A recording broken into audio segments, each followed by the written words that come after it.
আজকে রমজান মাসের পঞ্চম রোজা।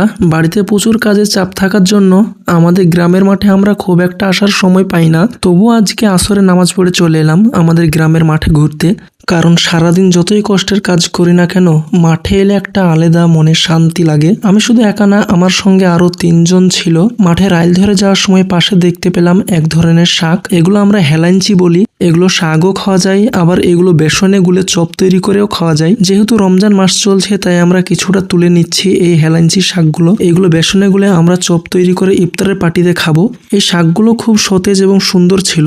আমরা আমাদের মতো কিছুটা এই শাক তুলে নিয়ে চলে যাচ্ছি বাড়ির দিকে, কারণ ইফতারের সময় যদিও এখনো প্রায় 1 ঘন্টার মতো আছে, আবার এগুলো তাড়াতাড়ি চপও বানিয়ে ফেলতে হবে। সত্যি বলতে আমাদের গ্রামের মাঠের পরিবেশটা অনেক সুন্দর। আর যেহেতু শীতের মরশুম চলছে, চারিদিকে শুধু শীতের সবজি আবাদ হচ্ছে এখন। এই যে সামনে আমাদের একটা জমি দেখতে পাচ্ছ, এটা হচ্ছে রসুনের জমি। আমরা 3 মাস আগে আমরা এই জমিতে রসুন লাগিয়েছিলাম, আর 15-20 দিনের মধ্যে আমরা রসুনগুলো তুলে নেব।